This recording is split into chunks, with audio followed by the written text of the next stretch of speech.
Good evening, everybody. The Music Fan is back, bringing smiles to the faces, knowledge to the people, and most importantly, music to the masses. So let's now dive into something that I'm hugely excited for. We're starting a new Digging Through Discography, everybody. And this one I'm going to be talking about a band that many of you may not know unless you are well in tune to the progressive scene right now.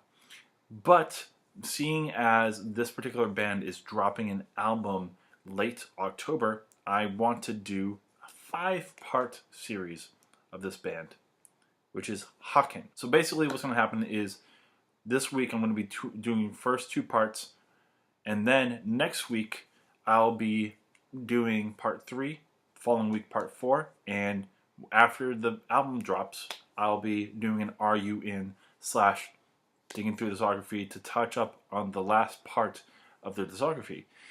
Now, the first 2 I'm going to be doing by myself, and the other 3 I'm going to be having a special guest. So stay tuned for that. I hope you do enjoy this. So let's get down to business. We're talking about the band Haken, and they are a progressive metal / progressive rock band from London, England. Their formation was in 2007 by Toe Mira guitarist and keyboardist Richard Henschel and his 2 school friends Ross Jennings and Matthew Marshall. Ross Jennings being the vocalist and Matthew Marshall being the guitarist. They completed their lineup with a keyboardist that they met on an online forum, Peter Jones, and then Jones's close friend and drummer Raymond Hearn, and Toe Mira guitarist Thomas McLean, which he became the band's bassist. Henschel mentioned on some occasions that Haken was the name of a fictional character that he and some of his friends came up with in their school days under the influence of alcohol or weed. Nice little story. They recorded a demo in 2007 that contained 2 tracks, Snow and Souls. With the demo, they began to play small live venues in London with some good response. In 2008, they then recorded 4 more songs, Manifolds, Blind, Sleeping Thoughts Wake, and Black Seed, and released a full-length demo including all 6 existing tracks. In 2008, Marshall and Jones left the band to pursue other careers. Charlie Griffiths, the guitarist for the band Linear Sphere and Anchorhead, became a full-time member of the band. Griffith parted ways with Linear Sphere because he wanted to go in a different direction musically. Mexican keyboardist Diego Tejada auditioned and eventually joined the band in late 2008. They began to tour more, even opening for a few live shows with King X. After that, Sensory Records picked them up and offered them a record deal.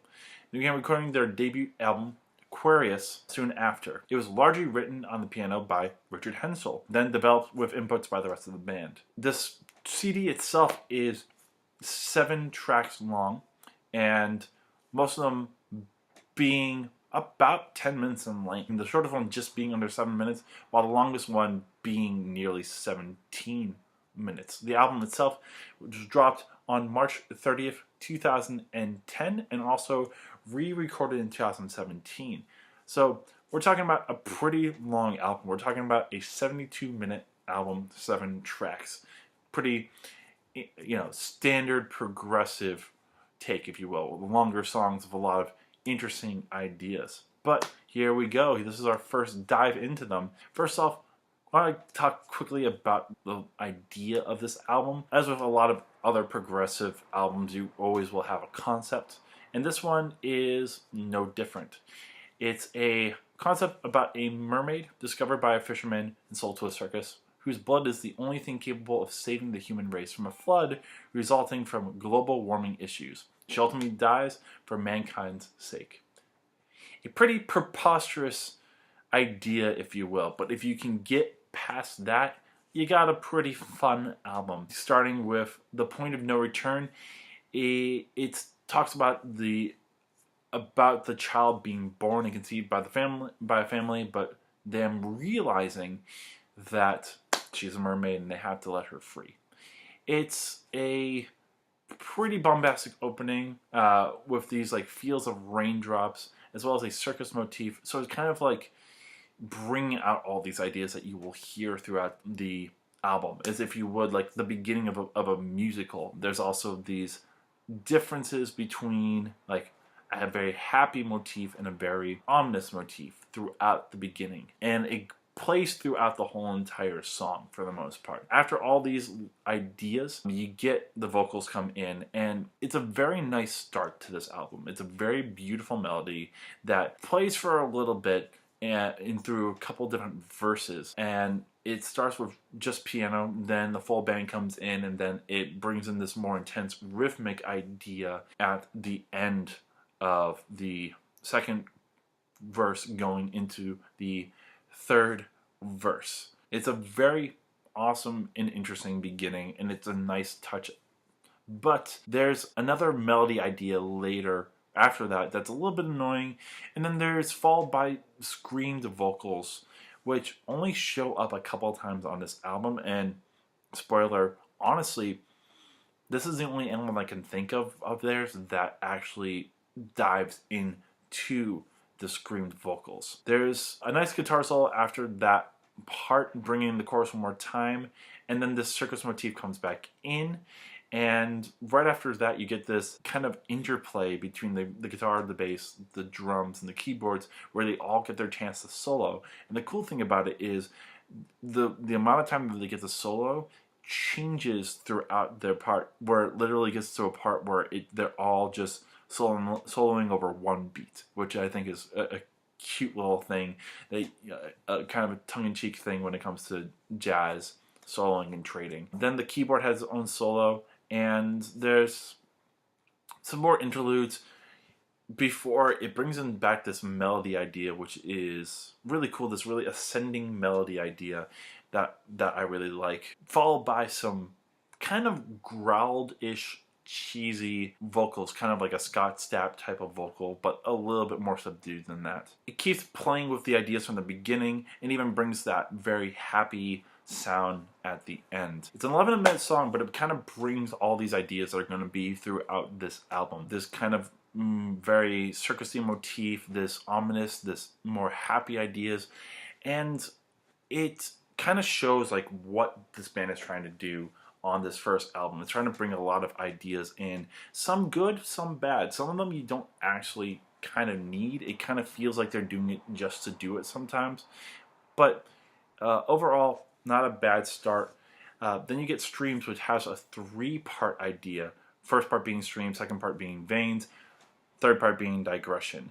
I really love Streams. I really love the motif of that idea. I really like the overall feel of the song. It's very islandy, and it has this really nice 7/8 feel. And I love just the overall happiness of the song.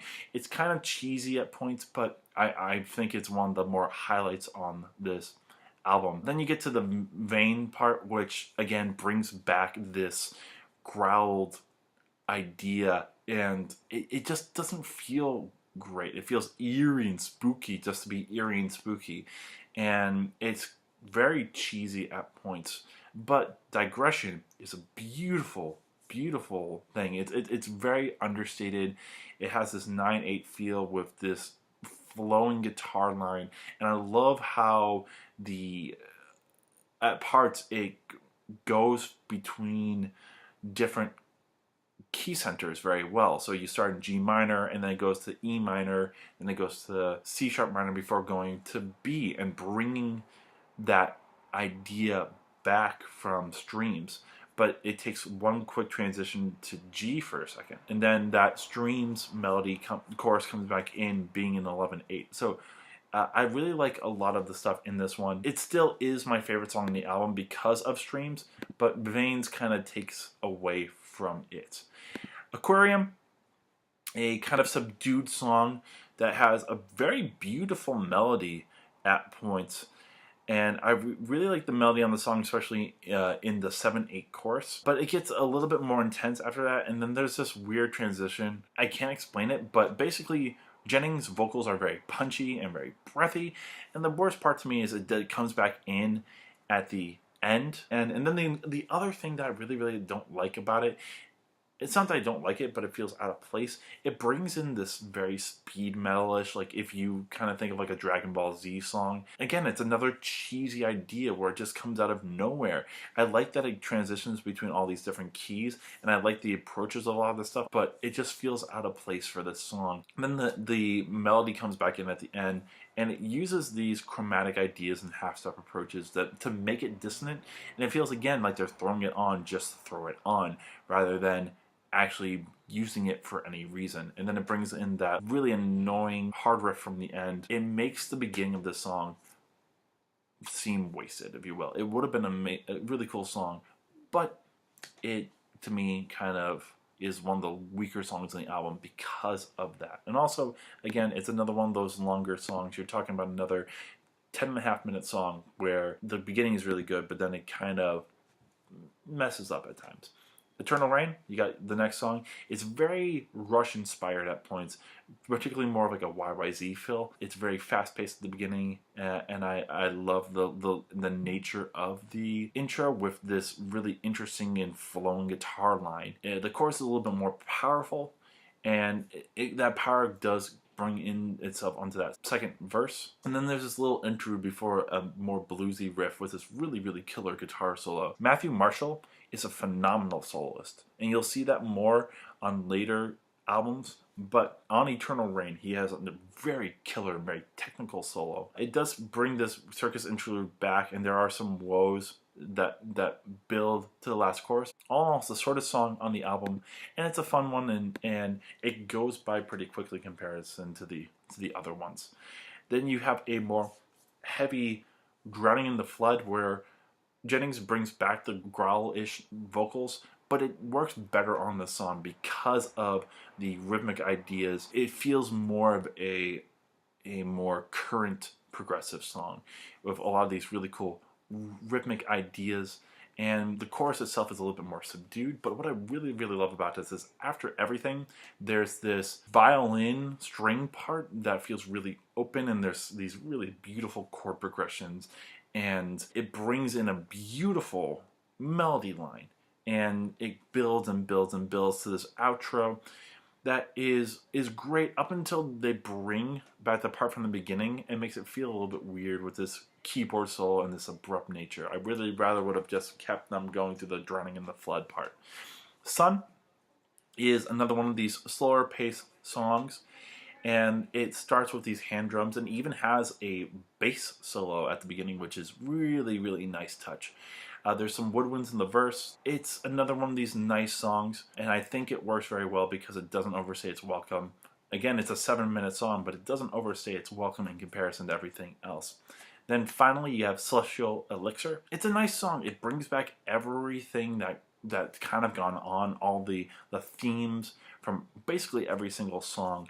But it does add these more gypsy sounding ideas and a little bit of marching band at times, and just, again, a little bit corny. And the melody is beautiful, and there's a beautiful guitar part throughout the main melody. And the chorus is a little bit cheesy, and there's this ominous side melody, if you will. But I think it's a nice ender. I think the problem with it is it's a 17-minute song. It kind of stays a little bit too long. I do like that it brings back the stream idea at the end, and it shows that was the strongest song on the album. What I find great about this, it shows the technical nature of this band and what it can do. But at the same time, I feel like it throws way too much into here just to throw some ideas. The fast-paced nature of Aquarium, the marching band idea in Celestial Elixir, all these songs, at points, I think, well, the longer songs suffer from these more, I'm going to throw this in just to throw it in idea, rather than giving the ideas that they have time to grow. I like a lot of the arrangements in general, but again, I think sometimes they border on cheesy at points. And yeah, it's the cheesiness of the story, the cheesiness of these parts, I think could have been better if they didn't overstay their welcome, and they didn't throw everything in just to throw everything in. I think it could have been better if they focused more of their energy, or even took some of these longer songs and made them their own. Like, for example, Streams. I like the whole entire song, but I think it would have been potentially better if they broke that up into the 3 parts and actually made them 3 different tracks rather than one whole song.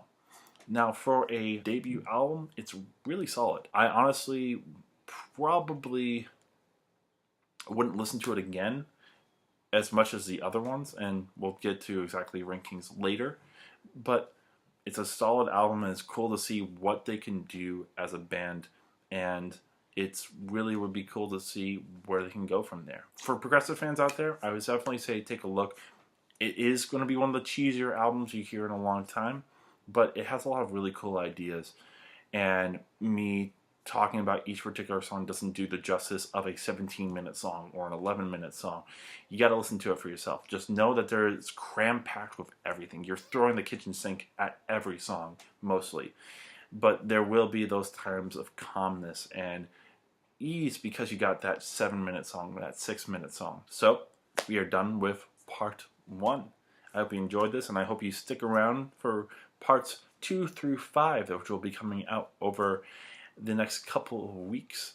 If you like Haken and if you like Aquarius, give this video a like, comment on your thoughts about Aquarius, and subscribe to my channel, share this with your friends, and keep on watching my videos. I'll be back tomorrow with another Are You In? Kind of along the same vibes as Disobey from earlier this week, but I won't tell you exactly what it is. You'll just have to find out tomorrow. Until then, this is the Music Fan signing off.